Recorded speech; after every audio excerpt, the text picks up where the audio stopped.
free train crashes are deadly, like the Clapton Junction train crash of 1988, where three trains collided at Clapton Junction station. Or even the famous Quinton Hill rail disaster of Scotland, where three trains collided in Quinton Hill, Scotland. But however, there was a wreck just like Quinton Hill at Clapton, only 3 times more catastrophic. This is the story of the 1952 Harrow and Wealdstone train disaster.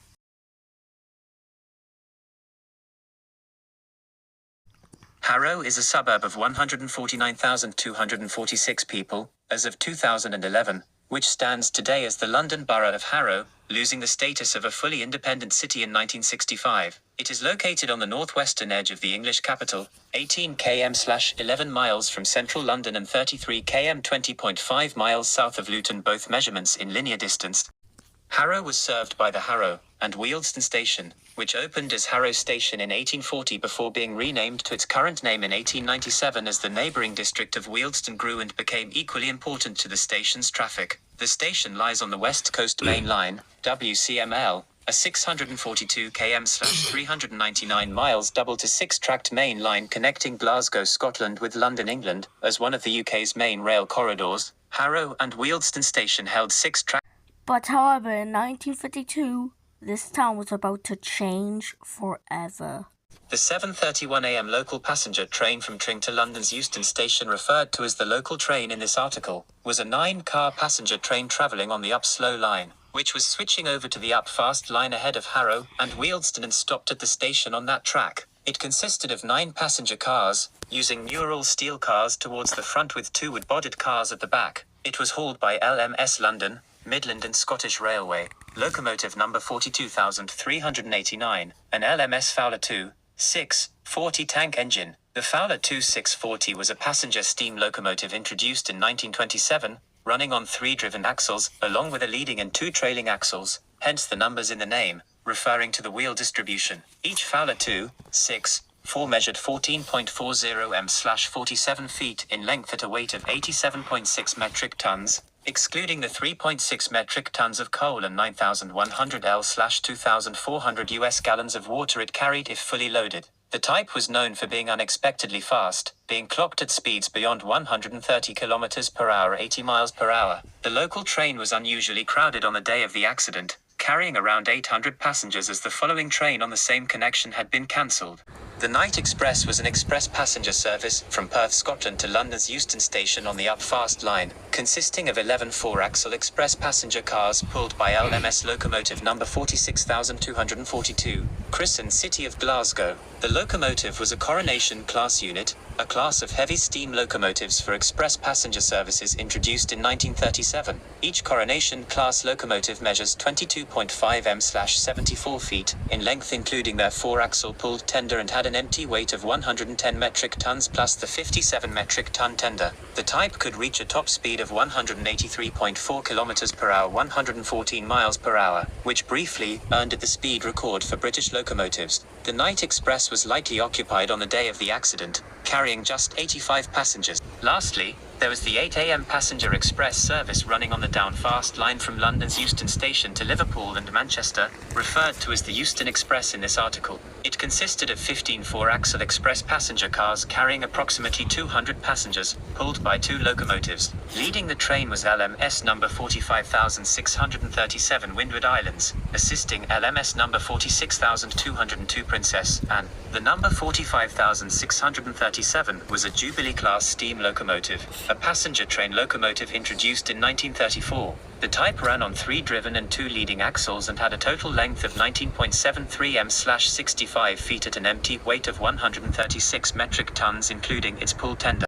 The second locomotive pulling the Euston Express was LMS number 46,202, christened Princess, a Princess Royal Class Express passenger train steam locomotive. The Princess Royal class was introduced in 1933, running 3 driven axles, with 2 leading and 1 trailing axle. The Princess, and specifically, had been one of the Class 3 prototypes, being built as a unique experimental steam turbine locomotive nicknamed the Turbomotive. It was rebuilt in the class standard configuration in August 1952, after it had been in storage for 3 years because of a turbine failure. Each Princess Royal class locomotive measures 22.66 m/74 feet in length at an empty weight of 162 metric tons including the tender.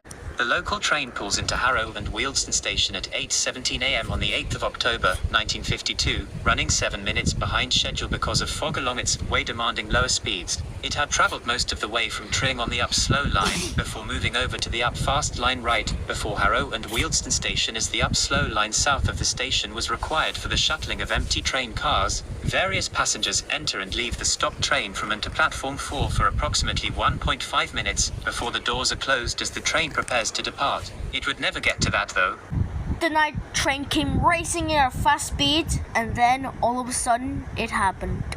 The night train smashes into the wooden coaches.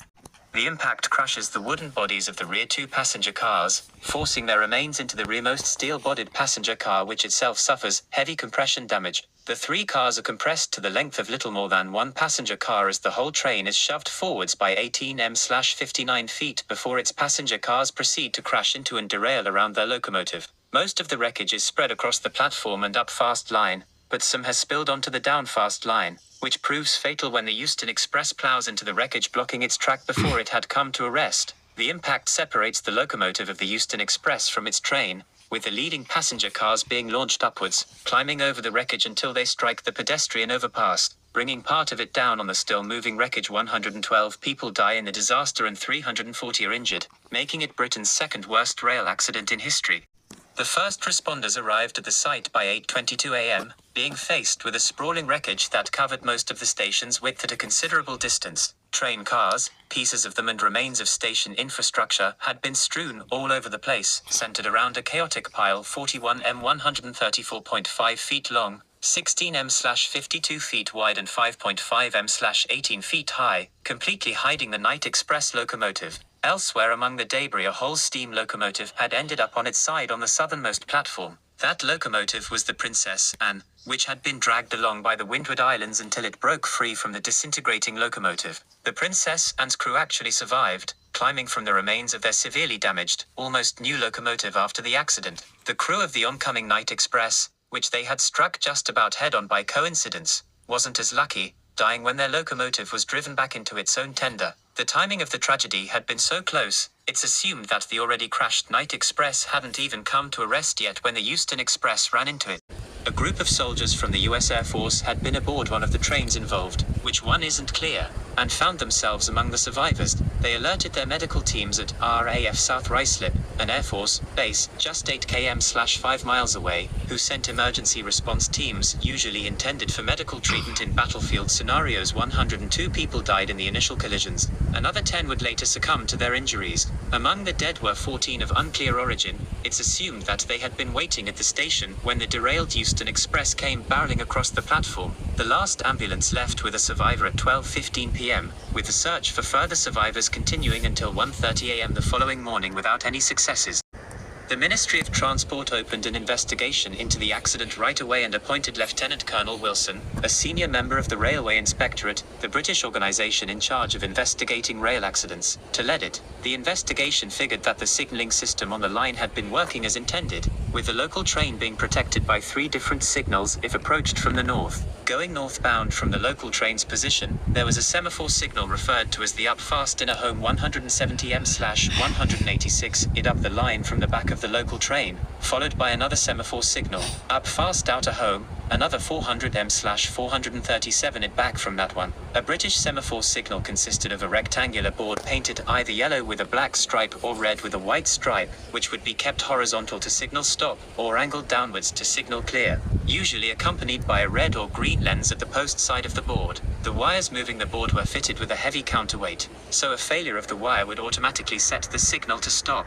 Heading further north, there was a third signal protecting the local train, a so-called color distance signal, Pre-signal, in simplified terms, 1,348 m 0.84 miles up the line from the up fast outer home. These signals couldn't display a stop order. They were linked to the following signal and either showed green, proceed. If the following signal was green or yellow, slow expect stop. If the following signal was red, the distance to the up fast outer home was the specific braking distance of a heavy express train at the section's top speed of 120 km per hour 75 miles per hour, meaning a train passing the pre-signal at yellow would have sufficient space to stop for the red signal it was about to encounter. All three signals showed the intended message when they were inspected after the collision. The investigation dismissed the possibility of a signalman setting the signals to the intended settings after the crash occurred, finding no reason to accuse the signal box crew of such a thing. Some survivors from the Night Express recalled no deceleration until right before the collision, when a very strong brake application could be felt just a second before impact.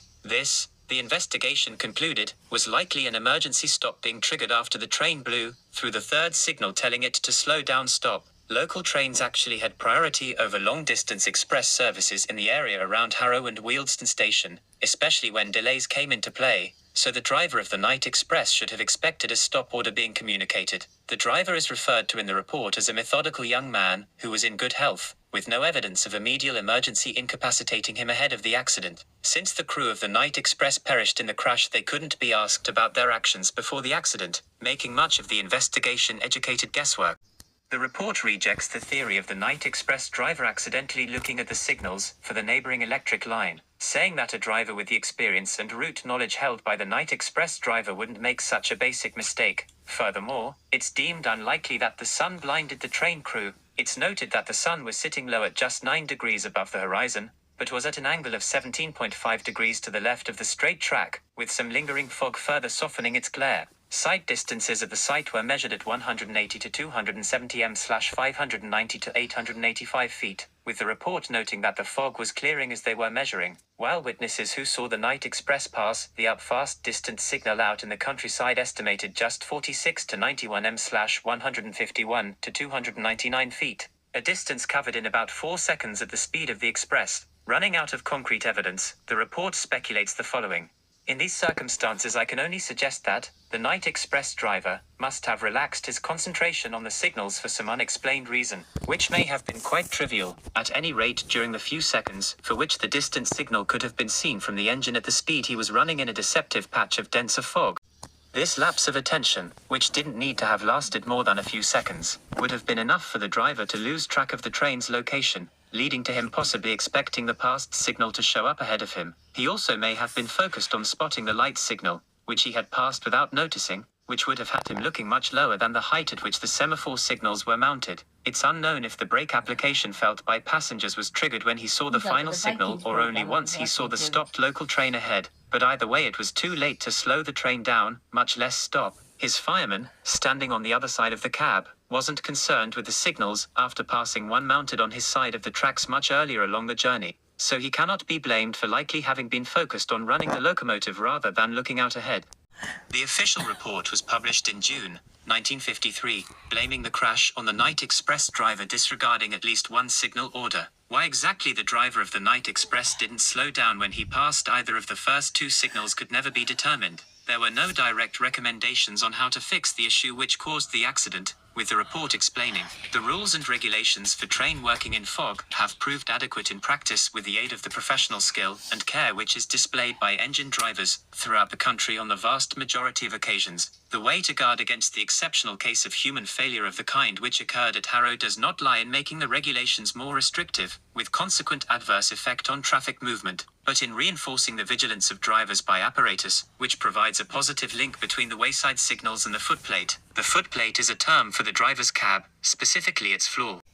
The report suggests the implementation of a system that would warn drivers if they passed a yellow pre-signal or a main signal ordering a stop, noting that such a system would have prevented 10% of the accidents and 28% of the suffered fatalities suffered by British Railways in the previous 41 years, which comes out to 399 lives including those at Harrow and Wealdstone. The system, later named simply AWS, Automatic Warning System, was already in development at that time. It would warn a driver if they approached a signal at yellow or red, and could trigger an automatic stop if the driver didn't acknowledge the warning. The report came out shortly after a 5-year deadline had been set to install the system on 2,144 km/1,332 miles of track for field introduction practice testing. Lieutenant Colonel Wilson closes the report with a statement on the possible unintended message behind suggesting widespread use of oars, intending not to seem like he wanted people to distrust train drivers by writing, "The very occasional failures which have occurred give no grounds for loss of confidence in British railway engine drivers as a whole. And there is no reason to believe that the problem has become more urgent in the last few years, notwithstanding the exceptionally tragic results of one such failure at Harrow. All, however, are agreed that drivers should be given their share of technical aids to safe working, and I consider that at this late stage there should be no reservations on the rate of progress once the apparatus has been approved."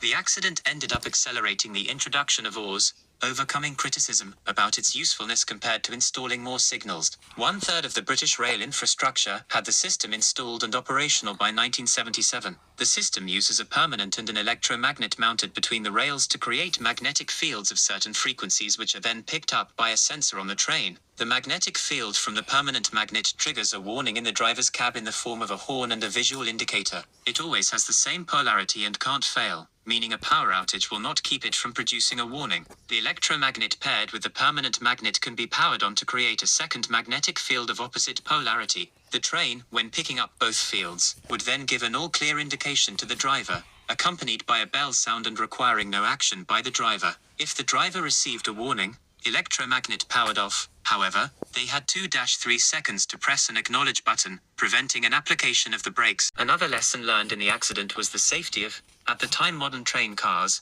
with only 8 people dying in the severely damaged forward 7 cars of the Euston Express. These cars had been built to the newest standard at the time, featuring all steel construction with their bodies welded to the frame rather than bolted, and a new type of coupling which could endure higher forces before separating. All steel welded passenger cars are the standard by now, 21st century, and most if not all modern train cars feature energy absorbing structures built into their coupler area to reduce forces inflicted on passengers in an accident. The locomotive of the local train got away from the carnage undamaged and remained in service until being retired in 1963. Both locomotives from the Euston Express were damaged beyond repair and written off, marking the end of the Princess, and so soon after its rebuild. The nameplates from the exterior of the Princess, Anne and the Windward Islands, were retrieved from the wreckage and acquired by the Doncaster Grammar School, where they remain today. In contrast, City of Glasgow, the locomotive which had been pulling the Night Express, was dragged from the wreckage and rebuilt, serving until 1963. It was retired along with the rest of its type as they were too tall for electrified lines,